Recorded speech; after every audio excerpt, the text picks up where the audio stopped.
Welcome to the What I Meant to Say podcast. I'm your host, Wendy Jones, founder of Be Better Media and a mom of 4, passionate about human connection. Some of these stories contain sensitive content about real-life events, and all of the information in this podcast and from anywhere on the Be Better Media website is for informational purposes only.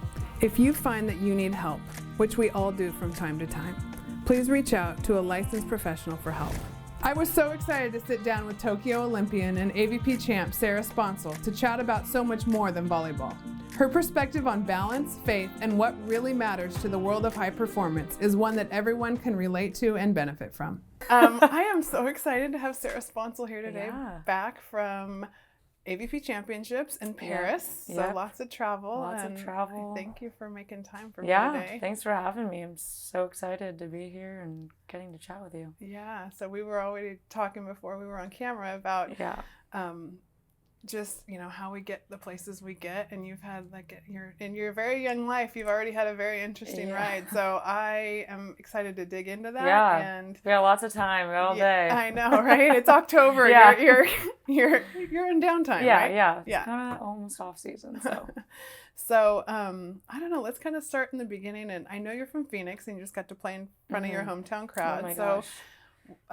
You know, tell me a little bit about that, and then maybe we can get back to how you made it out here to California. Yeah, so I guess we're starting from the beginning. I started playing volleyball at the age of 4 or 5. My dad kind of got into it. My parents kind of had their little church leagues that they were going to, and they were dragging me and my sister, and we kind of just got into it like that. And he was tossing the ball, back and forth. I was shanking it, at school, waiting for my sister to get done. And it kind of just evolved and started on my first indoor team at 6 years old.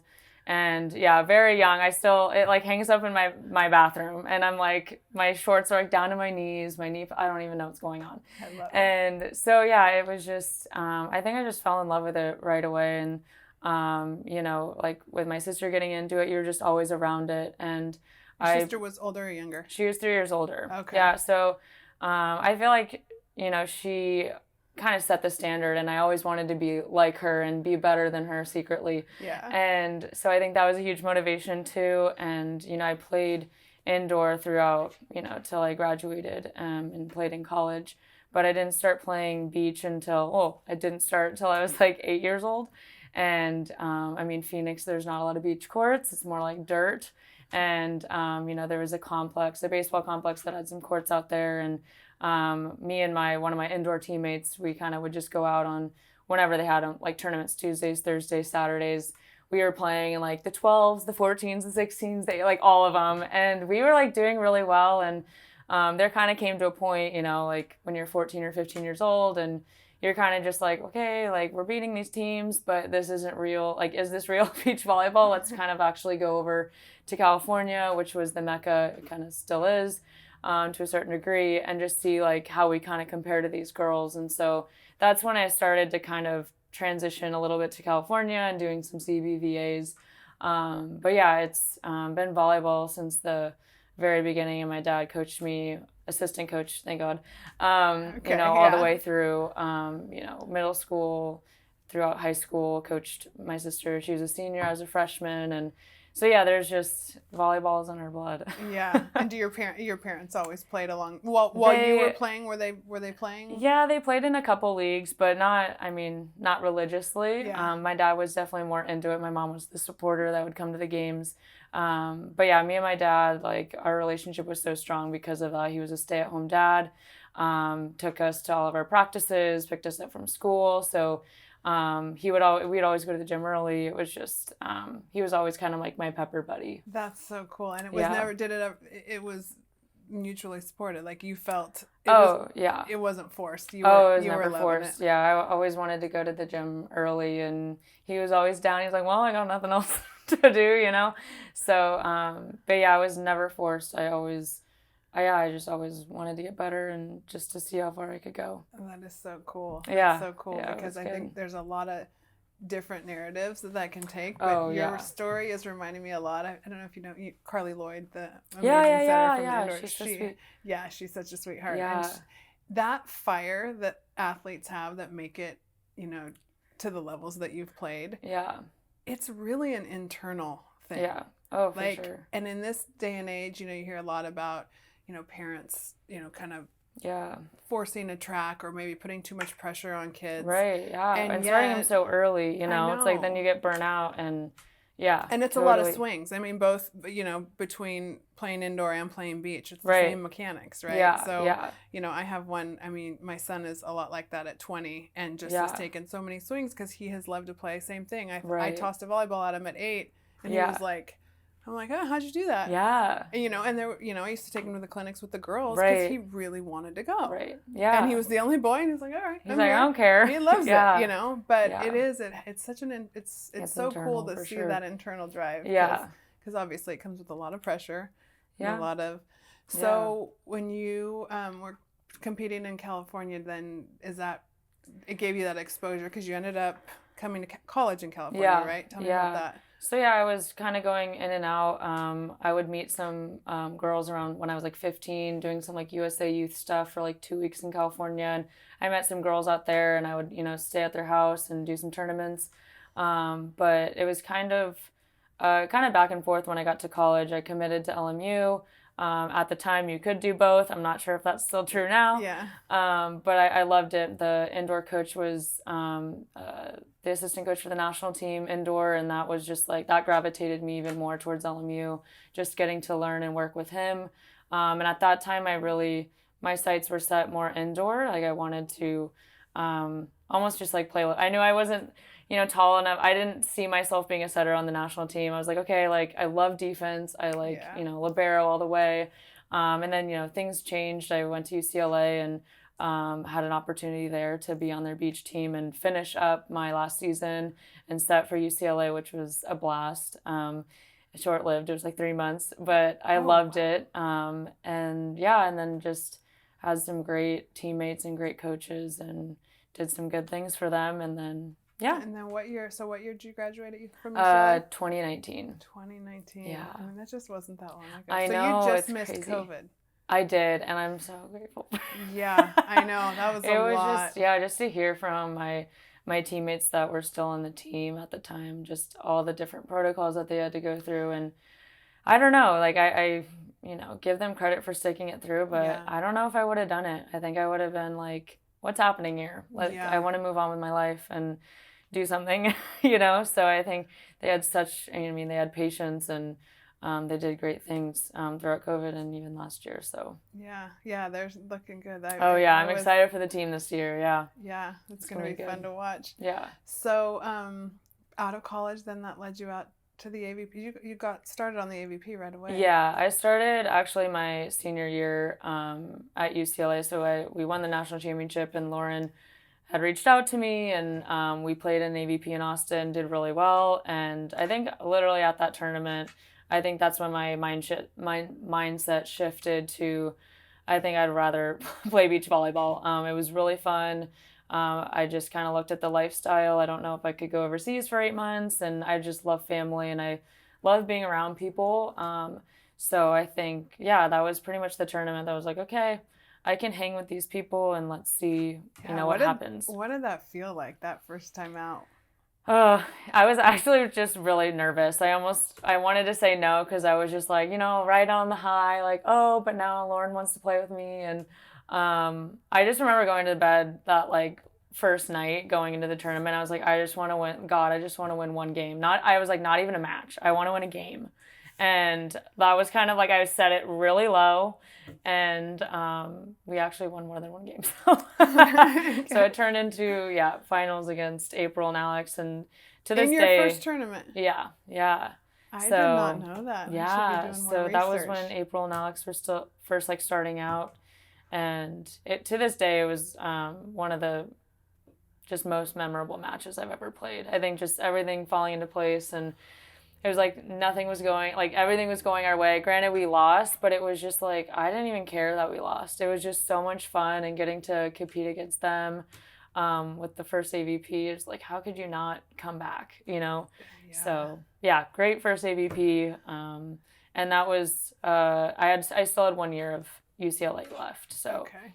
But ended up going and playing AVPs and internationals. So I mean, such a cool life, and I'm a really big fan. You and I, we met at PT. At PT I'm a big finally. fan of Brian Micheletti and his PT, but I'm a big fan of your current coach, Scott Davenport. Yeah, oh my gosh. When my daughter took a lesson or two from him, and she just came home with a notebook. Oh my gosh. Full, just taking notes of all the things that she learned, and I was like, wow. Yeah. It's crazy just the way he thinks about the games. It's nothing like I've ever seen before. Really? So that's coming through a lot of volleyball experience. Yeah, that's really cool to hear. I know. Gone through. Watching you guys win Hermosa was one of my favorite memories this year. That was a ton of fun, and I remember texting Scott because both of his teams won. I was like, wow, what a weekend. It was a weekend for sure. We had lots of fun celebrating. But it was also, I think I don't even know how many finals I had been to at that point, but I kind of just remember going to the match, and there was just like this, I don't know, weird feeling that came over me that was just like, this is my time. And, there's just, I don't know, just playing in front of home.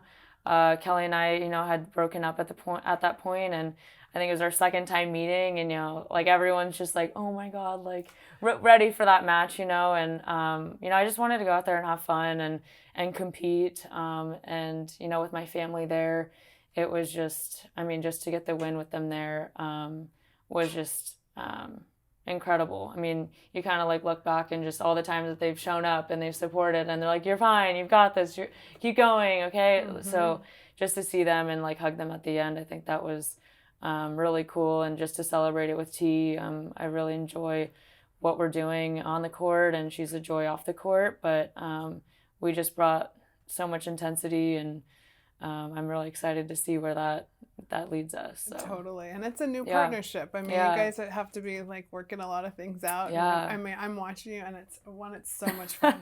As a blocker, defense just amazes me. Your speed, I'm like, holy crap. Yeah. Somebody come watch this with me. One day you'll be my blocker. We'll go out one time. Okay. Yeah. Perfect. After 7 months off the sand, I'm beginning to wonder if I'm going to make it back. Yeah. But I will. Yeah. But, I would love to do that. Yeah. You make my job a lot easier. Yeah, I got those high line shots. So I'll run those down. I know. And my daughter and I were watching one of the matches in Phoenix. Oh, okay.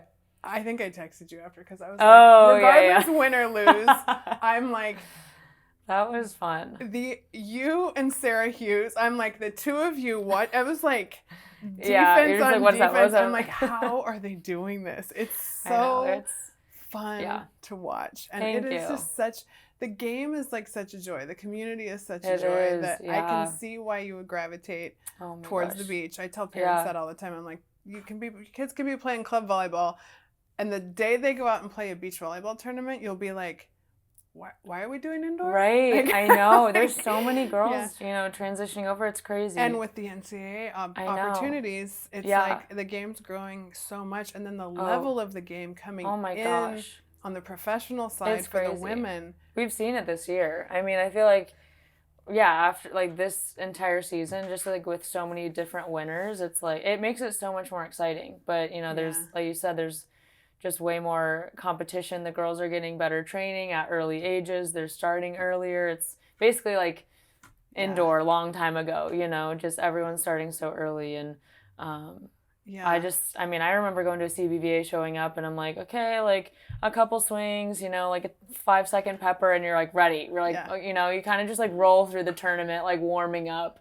But I remember going to a clinic, and, these girls there was a tournament the next day, and these girls are out there hour early, bands, water, all this stuff. I'm like, wait, what is happening? They're just, they're starting so much younger, and it's really cool to see, because the game's just going to grow that much faster. It's so true. It's so true. But it's there's also the side of it, and I get fascinated. We were talking about this, but there's a seriousness now to the sport, and you're talking about, and there's so much that goes into being an athlete beyond just what you do at practice, and and it's everything from sleep to hydration and diet and your relationships that you have, and all of those things, and winning and losing and the conflicts you run into and how do we handle all of this stuff. But that's a lot to put on. Oh, yeah. One life. I mean, right. Especially like us, ages, but even, like you said, at young ages. And I mean, you think of the like NIL stuff that just came in. And I mean, I'm just really grateful that I'm not in that. Because I think it just takes away, like, yes, the game is serious. Everyone wants to win. But it takes away a little bit of the joy of it, a little bit of you coming together as a team. And it's like, we're not doing this for the money. We're not doing this to sponsor XYZ, but this is just us. We love the game and we want to win together. And I think the NIL thing kind of just sadly like strips all of that joy away to a certain degree. Yeah. And so and it adds that pressure. You know, you're thinking of like you're 18 years old thinking about finances and like how much money I'm getting. I'm like, I'm glad I didn't, like, there's so much time like after college to think about that. But like up until that, like, you know, I think kids are like not being able to be kids, like, you know, for very like long of a time. You know, you enter college and it's just like, okay, how much money can I make? And then it's just your mindset and your perspective of life is completely distorted. Like, okay, I'm here on this earth to make money and have a job, and like, and that's not, it's so much more. It is so much more. And finding that love for something because you purely love to do it rather than having some, you know, a monetary thing attached to it. And feeling like there's some security coming from that. Or, it's so true. And I agree with you. I know there's a lot of other opinions out there on NIL, but I tend to agree with you. And I love the concept, that especially if you're with a team, I mean, coaching staffs are really important. Programs are really important that they're taking care of their athletes. Oh, for sure. But it's a privilege. Yeah. That you know, and it's something you've earned, but you also get there and you're like, wow, I'm representing this school. Right. I'm proud to represent this school. Just end of story. Simple. Yeah. And I'm with you. Because there's so much more, like even just being a college athlete without the NIL, that was enough in itself. And now you're like, okay, well, I have to post on this, like this time, I have to post for this person, I have to create this video and this story. And it's like, I don't know how they have time for that. Because it's really just hard. Wouldn't. I guess you have to figure that out. Yeah, but, and there's enough to figure out. Yeah. Like, you know, I mean. You're just figuring out yourself and just who you are. You know, it's just such a vulnerable part of your life and just what you're going to do after. And like, there's so many questions going on in your head. The last thing I want to do is like post a story or like, you know, but yeah, I guess I know athletes are probably even better at time management even now because they have to add that little piece in there too. Yeah. So, yeah. But, well, one of the things that is maybe a little bit harder to talk about, but I also was I'm an Olympic fan, like to the end of the earth. I've been watching the Olympics. My mom swears I was watching it in 76. No. I don't remember, but she's like, no, you watched it in 76 too. Because I had a 1984 gold medalist who's a track and field from the LA Olympics. And I told her, I was like, that's the first Olympics I remember. Yeah. And so I've been such a fan of the Olympics, and I would love to hear a little bit about that ride and just like, even just the qualification, like leading, I mean, with the COVID year and everything. Like, let's just say it was a ride for sure. I mean, Kelly and I were in the race. I think we were in the third spot for a long, long time. You know, COVID happened. I think that was a gift for us to grow, you know, more as a team and refine our skills. But yeah, right from, I guess the first tournament was March, and I think we might have had like 6 or 7 tournaments. Cancun, there was like 3 clusters. That was crazy to just be in the same place for 3 weeks. But yeah, I think we just did a good job not really worrying about the points. That wasn't, you know, we like left that to our coach to figure out, and like we just wanted to be good with each other on the court, just bring our best. And I think we did that like day in and day out. And, you know, there's good conversations, there's hard conversations, and it's, you know, I think at the end of the day, that's what we wanted to do, and we wanted to go, and we would do anything it took to go there. And what were some of those things that, if you look back, some of the things that it took? Like, because I can notice when I look, like you can, I mean, when people get to the Olympics, they're like, you guys are always fit.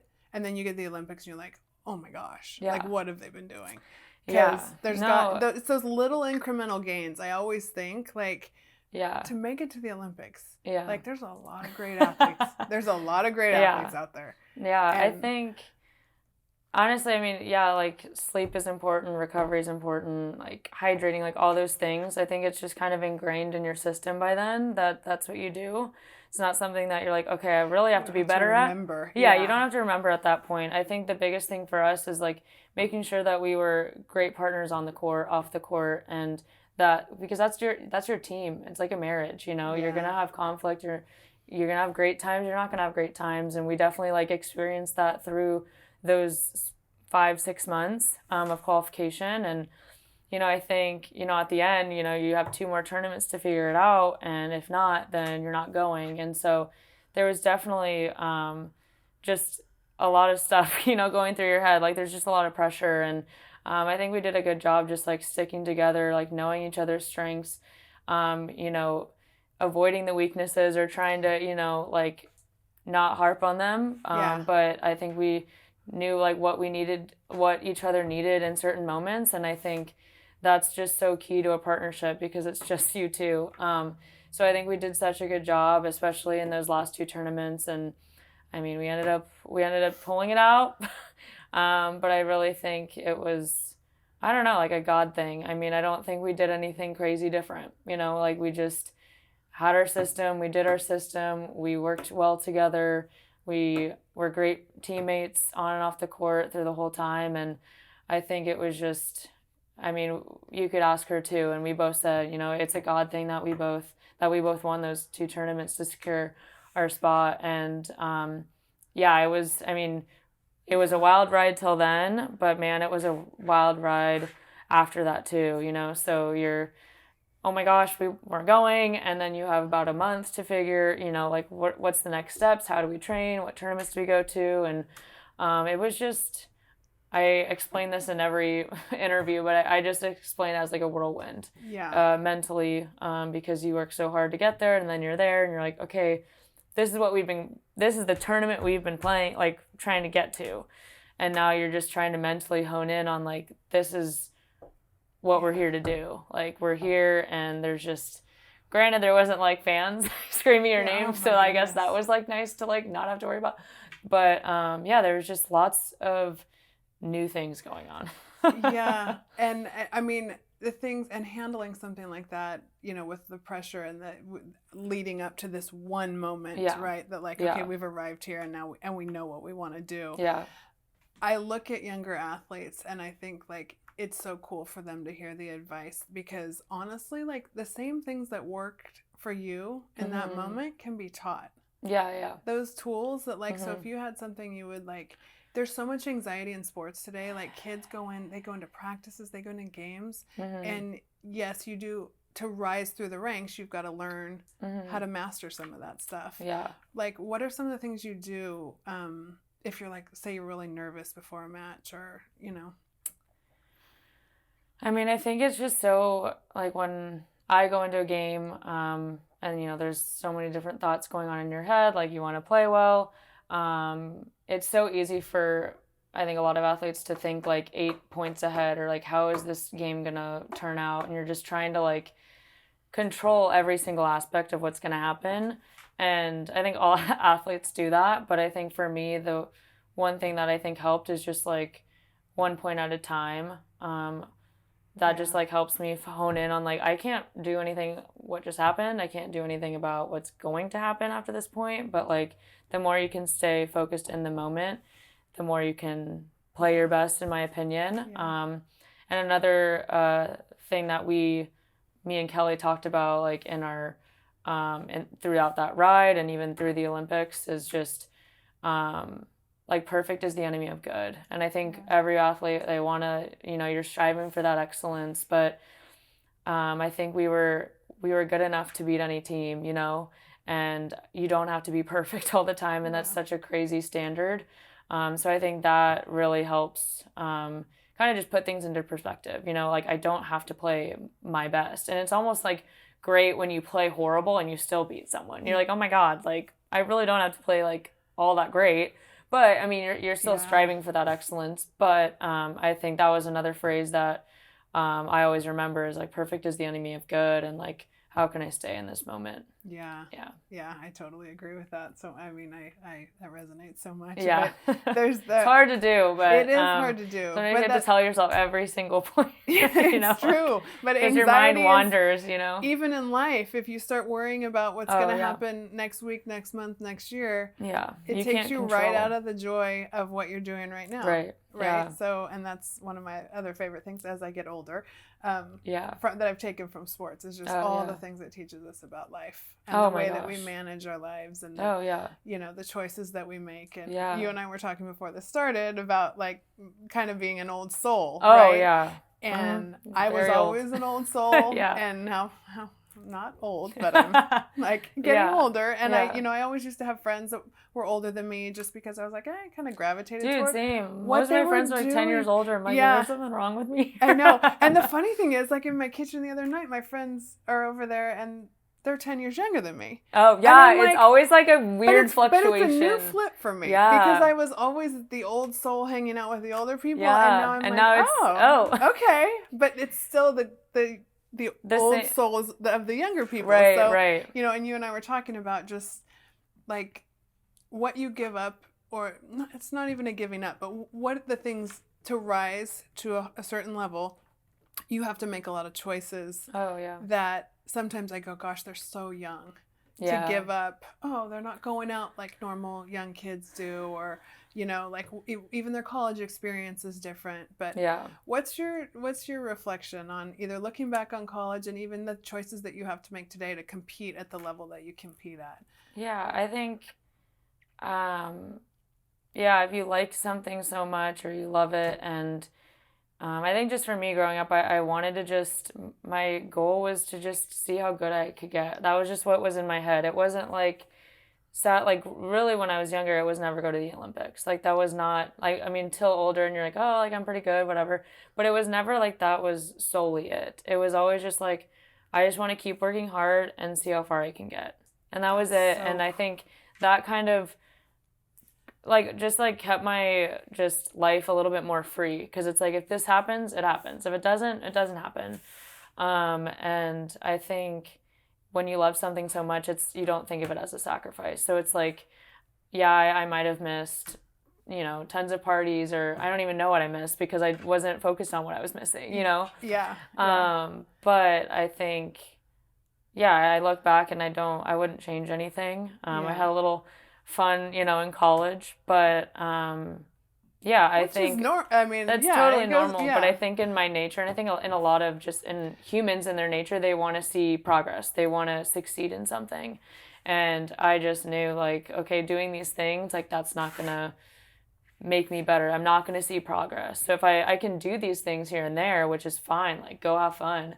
But if that becomes part of your lifestyle, like, you're not going to see that fulfillment, which I think everyone wants, something to say, oh, I worked hard for this and it came, I got it. Or, To me, you're talking, like, what you're hitting on there to me is like the difference between happiness and like real joy. I literally was talking to a friend and I was just brainstorming, and this exact same question came up. I asked him, I was like, what are your thoughts about like the difference between happiness and joy? And I mean, personally, happiness is very just like instant gratification, like a win, you're on a high. But I feel like when you love something and like it's just you're enjoying it, the joy part is like you can still find joy in the highs and you can still find joy in the lows. But like when you're just striving for happiness, you're striving for that like quick like shot of like dopamine type thing, Yep. So that was really interesting that you brought that up, because I'm like, oh my god, I literally just asked someone that, and they were kind of like taken aback, and I'm like, no, I really want to like. There's two concepts I have such a hard time with. Like, I want to be happy. Yeah. And of course, like, it's great to have happy moments, but like choosing every choice, if you make your choices based on this makes me happy, like right now, not always the best choice. No. Right? Like there's the delayed gratification. Right. There's, kind of not making choices based on a result, because that's the other thing I was hearing in you. Like you do enjoy the journey, and you weren't thinking about getting to the Olympics. Yeah. But I have a real big problem with like, hey, I just want to be happy. Mm-hmm. And I have a really big problem with luck. Yeah. Like, I don't say good luck. I hate it Yeah. when people say, Yeah. and it comes naturally in sports. Yeah, Like, yeah. sometimes Oh, it just yeah. rolls out. But I'm like, do your best. Like, what do I want to say? Yeah. Because luck to me is like, there's really no luck. Yeah, no. Like, No. I don't, There's, you know, you prepare and yeah. you see what happens. Yeah, and that's, so when you said, like, when you play a game and you played bad, but you still won. Like, you're going, oh, no, that wasn't my best performance, and you still won. Yeah. Like, that's preparation. Yeah, yeah, yeah. You know, yeah. right? For sure. Mm-hmm. Hey, I hope you're enjoying this chat as much as I am. For more great content, courses, and lifestyle, go to BeBetterMedia.tv. So, yeah, these are some of the bigger things that I think about, like, with, you know, the way kids pursue sports today, the way we find our path. Oh, like, yeah. what, like, you know, pursuing that deeper meaning and finding that even in the, like, some, you know, enjoying the simple things. Oh, and then seeing where that leads and, you know, things like that. So, when it comes to the simple things, like, what are your favorite simple things? Oh, gosh. A nice coffee with a friend. Yeah. I don't know. Like, yeah. That's always nice. Because I can't imagine, like. I mean, there's got to be a lot of routine in your life. There is, yeah. There's a lot of. And do you enjoy routine? Oh yeah, I'm definitely a creature of habit for sure. Yeah, I don't know. I think it's such. I have never been asked like, what's. Yeah, I don't know. I think any time that I get to talk with someone and connect with them, honestly, like this, and ask them deeper questions about life, about, like, I don't like surface level conversations. Yeah. I mean, I'll do it. Like, it's, you got the gossip and, like, oh, like, who's partnering with, like, there's that. And then there's, like, okay, like, I want to get to know you. And there's people that don't want to get into that, but, like, once you find someone that's, like, whoa, like, and they really give you, like, they're vulnerable, they give you their honest opinion, their feedback, like, that's really when I'm, like, I'm joyful, like, because I think people long for connection, you know, and with a world that's so unconnected these days, it's just like a breath of fresh air. Like, I always leave those conversations being like, that was awesome. Like, I can't wait to do that again, Yeah. Because you don't, most of our lives now are very, like, tech, like, you're on your email, you're on your phone, you're, like, going from one point to another. And when you can sit down with someone and really just be like, hey, how are you doing? Not how was your day, it's how are you doing. That's, like, different, and you get to know people that way. And like, I think the biggest gifts in our lives are people. Like, you can learn so much from people, as this podcast, all the people that have come through, but yeah, that's to me what really it's an intentional way to live. Yeah. And digging a little deeper than, I'm not a small talker either. Like, yeah. And my favorite story, because I've never played, like, high level volleyball, but I love it so much. Until we're I'm coming. You're making me. I'll be out peppering this weekend. Yeah. But when I went to Compete to Create, which was Michael Gervais and Pete Carroll's, like, they had a seminar, like, they have the book, but I went to a little seminar up in Seattle when it first came out, and I'm a huge fan. I don't know if you listen to this podcast. Dude, I've listened to some of them, it was like my mentor before I had a mentor. Really? Yeah. Oh my gosh. And Nicole Davis was there teaching, and we're going around and we're just, like, chatting, and she goes, when you say human connection, your face lights up. And it had never been pointed out, and she's such a good coach that she picked it off, like, just in a quick conversation. And I was like, oh my gosh, you're right. So then I started thinking, like, why do I love these conversations so much? And then, it's like digging deeper and knowing about why people make choices they make, and how they how they navigate life, and then what can I learn from it. And my gosh, so you can learn so much. And great coaches, and that's a cool thing about sports, is, like, to just be around great coaches and people with such insight, is people that are pushing themselves to the limits. Like, what are you, like you said, like, what are you thinking about during this time? Like, you can, you just, the questions roll off your tongue. You're, like, just so curious. Yeah. So do you have any, I mean, you're doing so much playing, but have you ever done any coaching? I really haven't. I've done like clinics here and there. I don't know. When I first started playing or like professionally, I'm like, oh, I don't want to like ever do that. Mm-hmm. But it's like you said, you just to like take someone and see them grow and see their progress, and not even just on the court, but like you said, in life, like it's a complete journey. I think that would be, I mean, that interests me more and more. I don't see it in the near future, but I mean, have a lot of playing to do. I mean, it just makes me respect the coaches, that I've come across and that have really just not even dove deep into like my skill and my play, but just really sat like this and been like, hey, how's it going? How's your grades going? Like, is there anything, like you want to talk about? And it was genuine. And that's why I like these conversations, because it's like, when you have surface level, it doesn't seem as genuine. It's like when you actually get into like deeper topics and about like really how you're doing, like to me, that means more than anything. Like, don't give me gifts, don't give me anything, but like just show me that you care about me as a person. Yeah, I love that. It's so true. Yeah. I'm thinking about, again, younger athletes and like a lot of girls who are looking to go play indoor or beach volleyball, or really any college sport. But like, what would your advice be to those athletes? Like, what to look for in a program, whether you're being recruited at, 1, 2, or 3? Like, what do you think athletes should be looking at as they're headed into college?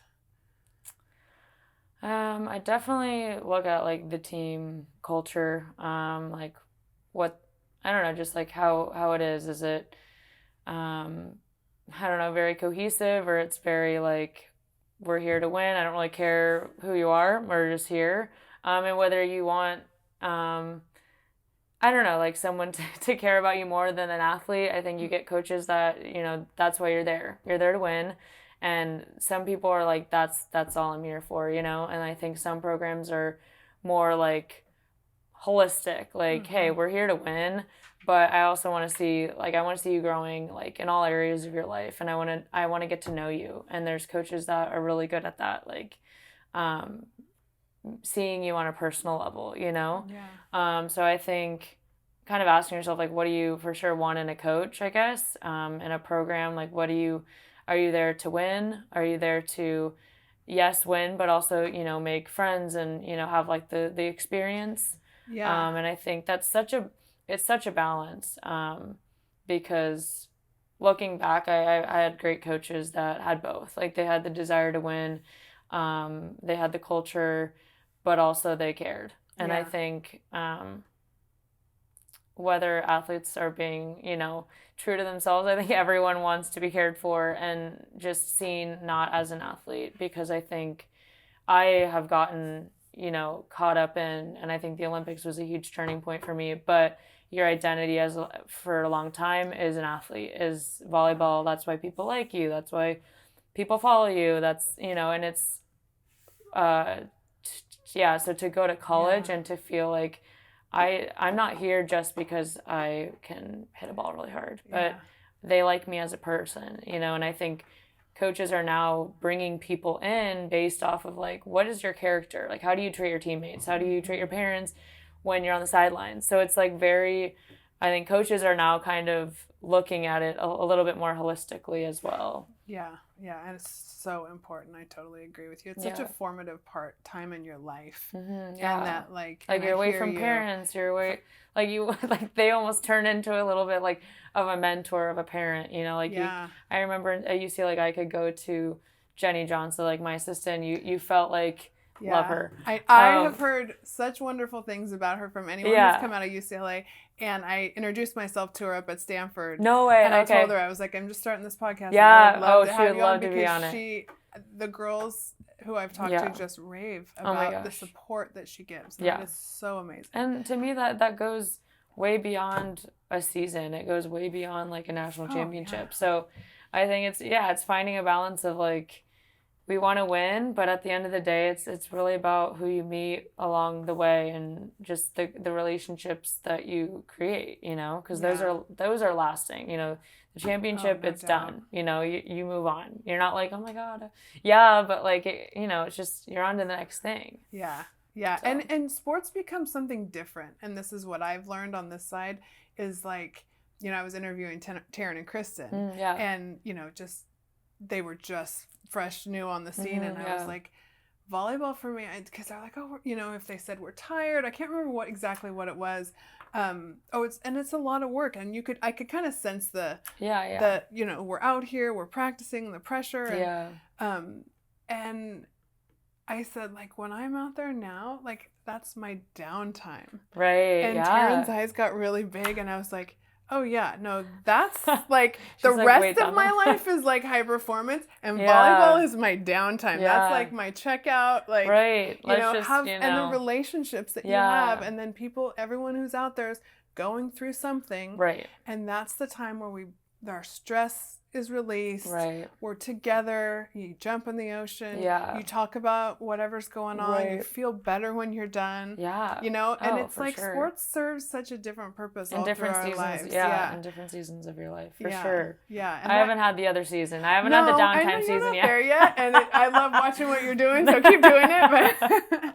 But you did mention the identity thing is big. Yeah. And that gets talked about a lot in a lot of the stuff I read, just, loving sports the way I do. Yeah. But outside of being a volleyball player, like, what would you want people to know about you? Like, how would you want to be identified?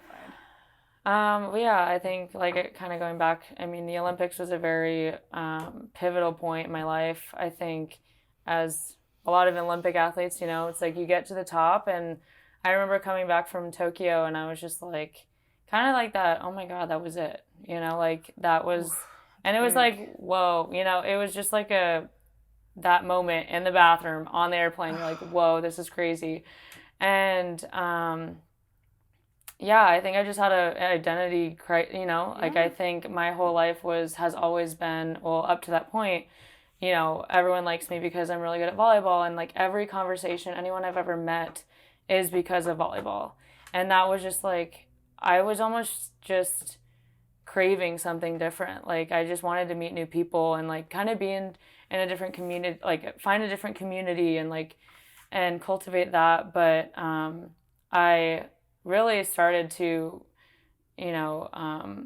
just have like a bigger faith in God. I think my partnership with Kelly and Jordan, they're Christian as well. And it was kind of a turning point where I'm like, I need to, like, I really started to find my identity with him, and I was trying to find a church, trying to find community, and that was something that I've been doing this whole year, and it's really changed my whole life on just how I felt like I was valued and I was worthy because of what I did, and it's not that, it's just like God loves us, and we're worthy because of him, and he all gives us gifts in life. And, I got to a point where I'm like, am I on this earth because I'm good at volleyball?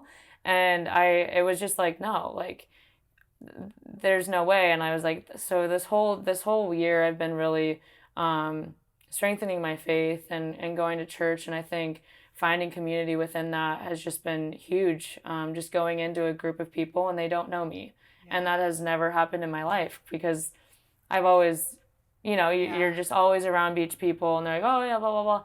But it was just so refreshing because I'm like, I get to see your challenges in life and they have nothing to do with volleyball. Like, it's not like, oh, I couldn't hit that high line shot or, like I couldn't dig that ball today. It was just like real life challenges for these people. And it's really just changed my outlook on, like you can chase, I keep cutting off, but I really felt like in that moment, like after the Olympics, trying to process what my next steps are, it was just, I really felt like God has, he's like, I'll give you state championships and national championships and your dream to go to the Olympics.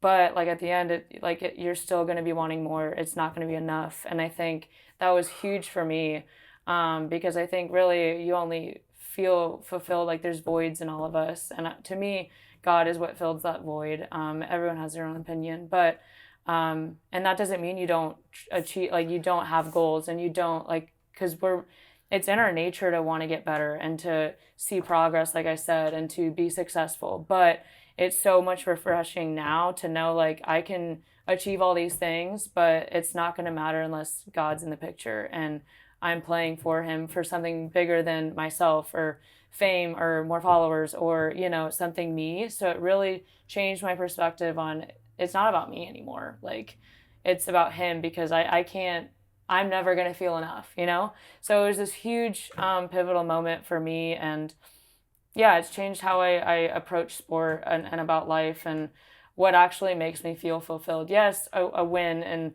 an AVP win is amazing, and I'm going to be on that high, but that goes away after 48 hours. You know, that goes away, and I've been really trying to I want to get into like more charity work, and to me that giving back to people, that's another thing that's been pivotal for me. Is my focus isn't, it's so in our nature to be about ourselves.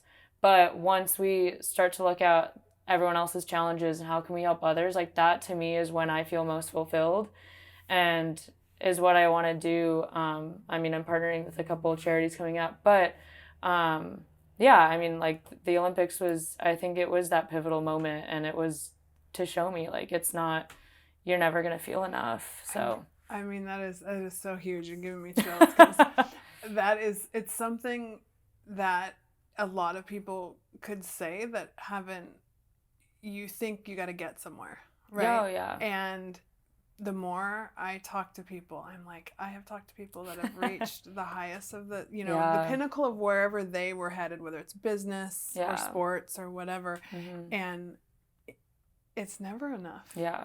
And it's, and it's like, it's just crazy to say out loud, because our whole our whole culture tells us otherwise, you know, it's, especially with the social media and all of that. It's like our entire culture is about how people perceive me and how I can do better. And, right. So, and that's something like because when I found the name of this, like be better. Yeah. I really sunk into that concept of being. Yeah. Because the world is so geared towards doing, right? Oh, and it's the checklist and the tasks and the goals. Right. And yes, I'm very goal driven. I even my parenting is sports. Like I realized I learned everything in sports, and I was like, you know, I even parent that way. Right. Yeah. But the concept of being overdoing, and I think that's something that came through on Finding Mastery at some point, was it's just so much more fulfilling, because being is like you are sinking into yourself, and then when you do that, you realize that like everything you're learning you can use to help other people. Oh yeah. And it becomes something so much more and so much more fulfilling. Yeah. That like something that motivates you to get up in the morning. Right. Right? Oh, for sure. Like, and it really is the thing to me that like combats burnout. Yeah. When it becomes bigger than you. Oh yeah. And not in a way that needs like, it's selfless. Like, you also stop worrying about like who's watching. Right. Like, I used to have a real thing, like, okay, so these cameras, like the first time I put a camera in my face, I cried. I had no desire to be on camera. There's no tears here today. I do not. And people are like, why? I'm like, I love the conversation and I love what we're putting out there so much that the fear fades away. Or the like, you know, thinking, oh, people are going to think it's about you. Right. But the truth is, it's like you never accomplish anything big either if you don't step out a little bit. Oh. And when you do something that you're scared of and push that limit. Yeah. So it's a fine line, but for sure. It is that concept of doing something that gives back is so huge. Yeah. And I don't know. I think with the whole being and doing, like when you're being and you're more present, and I don't know, it almost like your day slows down a little bit. Like you're like, oh, someone needs help, putting their garage door down, or like little things like that. Or you see someone, sad, like checking you out, and you're like, hey, how's your day? Like, it's just, you take those little moments that you can to make an impact. And I think, not getting too caught up in like, I need to like change the whole world. It's like those little moments do go a long way. It's so true. So it's like the whole being, it's like you're more patient, you're more understanding about other people and what they're going through, and no one's perfect. I'm not perfect. Like I road rage still, it's just Southern California. But, it's hard not to. Yeah, I know. But it allows you to think of the world and who's around you in a different perspective. Yeah. And it's not like I need to, it's like we're almost like all working together. It's not when you're doing like a checklist, it's like you're going to do any way to avoid everyone in your path, because I got to get here. And, right. But and I think there's something to that's another thing about Southern California is like, I think there's so many people here. And I can only imagine for you because like people, like they're going to want to, if you look at everybody and they're going to, like, can I get your autograph? Can I talk to you? Like that's mostly at tournaments, maybe. Like, yeah, and maybe that's down by the beach where I'm not like you could eat or anything like security. Yeah, but at the same time, like stopping and just like people are always, even we're not talking about famous or famous or not famous. Everyone's looking at their phone, or everyone's house is right next to each other, so it's like you can't talk all the time. Yeah. But at the same time, there is such a genuine appreciation for people who like look up and pay attention to what's going on around them. And actually, we were having this conversation, and Scott might have been in on it, but like talking about like self-awareness. Oh yeah. And just like the concept of paying attention to what's going on around you, and really what a huge thing that is for leveling up your own game. Right? Because we don't exist in a vacuum. Right. Yeah. So I mean, I know. How do you think getting to know yourself better makes you a better athlete? Oh gosh, dang, dude, that was a.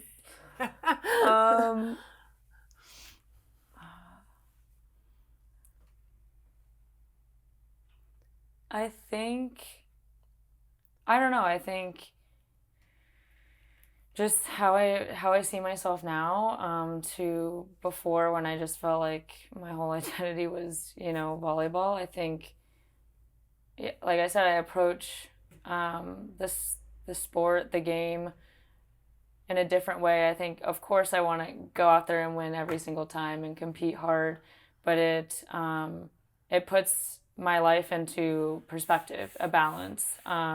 And I felt like there was, when your identity is in sport, there is no balance. Your idol is volleyball and how you do. And I think at that time it was any loss was like detrimental. Like you're thinking, oh my gosh, no one likes me. It was just, it gets bad. And, even the wins didn't even feel great. It was just this weird time. And I think just knowing no matter what I do and, God loves us at the end of the day. That's freeing. No matter if I win this game or not. Granted, I want to win. Yeah. But I think there's just been so much more balance in my life, and volleyball is a part of it. And it's a big part, but it's not what I look to, to fulfill me anymore. And I think it kind of just opens up avenues for me to explore other things and connect with people, and taking that time, not just being like, well, I got to get to the gym and like work out, but like, hey, like someone else is not doing well. Like, how can I help them? And it really just, you meet so many more people. Like you feel so much better about yourself because it's not on you. And it's so hard to not keep your eyes on yourself. But I think that's something that I try to do. And I'm, for the rest of like my days is like, how do I keep my eyes off myself? Because I think that's when, you're just more joyful in what you're doing, and your actions are more just loving. And I think this is cliche, but we all need love in this world, and there's not a lot of it. Yeah. So to kind of answer your question, like how it reflects on an athlete, it's just now volleyball is a section, and I think I have other sections that I'm working on, and that's, I think, big for a lot of athletes, because it's so hard to not think that the whole world is revolved around you, and that if I don't win this, the world's going to end, and I think everyone gets caught up in it. But I think once you kind of figure that out and figure out who am I, and how do I identify myself? When you can answer that clearly, and volleyball and your sport's not at the center of your head, I think things are good. When it's a section, I think that's you're in a good place. Yeah, I see completely. I totally agree with you. And in that transition that you've made, like the way you're describing it, but when volleyball was everything or a lot more, was there guilt ever associated with doing other things, or for sure. Oh yeah. I rarely went out with friends. You're just like so restrictive on every aspect of your life. Vacations, I gotta get home, like to da da da da. And like you said, it's a balance. Like when you want to go to the Olympics, there's sacrifice, and I know how to hunker down and be disciplined. Like that's in my nature. There was for sure guilt doing things with friends, or I don't know, getting a drink or whatever. Like that's not one drink 2 weeks from now is not going to decide whether I win or lose. But it was extreme, and I knew at the time that it was not great, but it's weird that what your mind will do to accomplish a goal. And I think I did whatever it takes, and I think everyone has their own story of like what they did to compromise or to restrict or to get where they are. And I think I have such a different perspective of that's still a goal. Like I still want to go to Paris and see how far I can go, but I want to do it on a more healthier term. I want to do it as balanced as you can, and still get there. And I think there's no correct formula, but I know the way I did it was not how I want it to go again. Yeah, that's interesting. And even in that, you take what you learned and make it better for the next time. Oh yeah. I don't like they say, like your hardest times turn into your like greatest blessings. 100%. Like I wouldn't change anything. That rings true in so many areas of my life. Yeah. And I totally agree with you. And it's like when you're in it, it's so hard to see. Like the light, you can't imagine the forest beyond the trees. Right. But then you get to the other side. Yeah. And there are things that you don't even know you were gonna encounter. Yeah. Right. It's my goodness.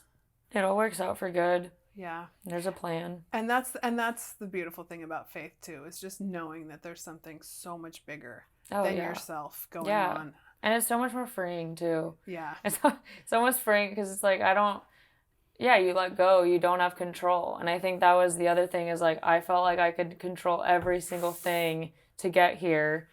And once you kind of realize that you don't really have any control, it's like, you can still do as much as you can, but there's got to be a little bit of faith that it's like sometimes it's not in the cards. Sometimes you're not gonna do it. You're not gonna win. Okay. And it's okay. And the world's not gonna end. Yeah. So that's also really freeing. Yeah. And I think that's the thing I've been after, through raising kids and realizing what the pressure is out there now. That concept of like sustainable high performance versus just high performance. Like you start hearing that word and you're like, if I want to be good, I want to do, and it's like, but what's sustainable? Yeah. That's a really good question. I look at my life and I didn't grow up in like my family wasn't really sports oriented, but I was always like watching whatever it was the in Olympics me. When you're I was watching and nobody else around me was like this. What are you doing? And I was kind of a fish out of water. Like, and I'd go over to other people's houses, like football on or tennis on, and I was all into all this stuff. And I just realized it was so much a part of me, but I look back and go, like, I didn't have the training. Right. And then I looked at my kids and I was like, my gosh, we're living in this mecca of like the best coaching and the best volleyball clubs. Yeah. And that happened to be the sport that they gravitated to. And I was like, but then you see, it's like for me at this point, I look at both and I go, gosh, so, and not just in sports, but everything, the answer is so often in the middle. Yeah. Right? And I think, the word that comes into my head is balance. Yeah. And I think at every different season of our lives, it's like you're going to pay more attention to your kids, and then work's kind of like down here. And it's like faith is, church is kind of like once a month type. So it's like, I can see like the imbalance, and like at this time of my life, it was like volleyball was way up there, and it's like, how do you you kind of have to ask yourself, like, what's your priority, I guess, in life? And, I look at, in beach volleyball, it's so hard for, you're on the road, you're trying to like meet someone, you're trying to have a family. When do you do that? When it's like some people compromise, some people quit, and or like Missy, you win 3 golds, and then you have kids. So it's like, what, just crazy. I mean, she's superwoman. But honestly, like I still remember standing I was living in Fresno at that point, standing in my den, watching in the middle of the night in London. Just like, there are just some amazing, and she's a legend. She's amazing. Yeah. But yeah, it's the balance of like, what do you want out of life? And I think being like taking a step back and asking yourself, because I think sometimes as people we're like doers, yes, and we're on to the next thing. But I don't want to look back and, I don't know, not have thought about it, and not like, I want a family, I want to have kids, it's like, and you have to realize that, like, okay, maybe Ford Olympics isn't in the cards, but you have to be okay with that. You have to be like, okay, well, maybe that isn't, but it's just a priority thing, I'd love to go to Ford Olympics, but it's just, you don't want those other aspects of your life to pass you by, and then you look back and you're not able to. No, there is a season for everything, and I've said that to my kids a lot. I'm like, you can have a lot of everything, but you really can't have it all at once. Yeah. Like it really, I mean, everybody has limits. There's, the concept of, how you sink into things, and the attention you want to give it, and all of those things. And as disciplined people and people with high standards, like it can be, it's a lot of pressure until you learn, but you're learning at such a young age. I'm just, like, the stuff I'm hearing, I'm like, oh, and this is my favorite thing, is to hear people that like learn the stuff younger than I did. And that's like part of why I love to do this podcast, is like generational learning is just such a huge thing for me. I know. And my friends are still up here, so maybe one day I'll be the ones like, okay. Yeah. Yeah, I mean, it works both ways though, because I honestly think like my kids and their friends teach me things that about myself, and the pipeline works both ways. For sure. Oh my gosh. But that gets me to the question I love to ask everybody, is what that comes on the podcast. What is a piece of advice that you would give to your younger self? And I know you've already given so much, but gosh. I thought about this before, but I'm like after everything that we've kind of talked about, to put it plain and simple, I would tell my younger self, like, don't put your identity in volleyball, put it in God. Because that was, I'm forever grateful for the Olympics for teaching me that. And honestly, just enjoy the ride. I think don't wait for the wins. Don't wait to like have joy just to like get at the end of a tournament and say that I won. Like, really enjoy everything that's in between those lines, in between the tournament, in between when you take off to when you land. But enjoy it, and surround yourself with people that challenge you and bring joy to your life and help you learn, help you grow, because that's, I think, what I like to do, and I think that's it benefits everyone in life, to surround yourself with good people, because great opportunities can come from that.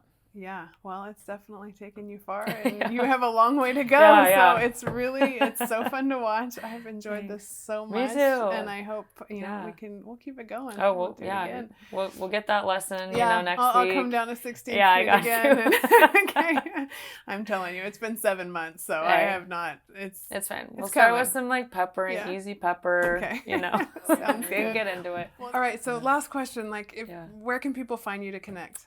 Instagram, SM Sponcil. I don't have a Facebook page. A lot of my Instagram stuff goes to the Facebook page. Also on my website, sarahsponcil.com. You can reach me there, send me a little message. So awesome. I'm happy to answer any and all questions. So I'm an open book pretty much. That's fantastic. I'm sure you will hear from lots of people. Yeah, I bet you do already, but thank you so much. We'll make sure that all gets in the show notes. Awesome. Thank you. Thank you so much for listening to What I Meant to Say.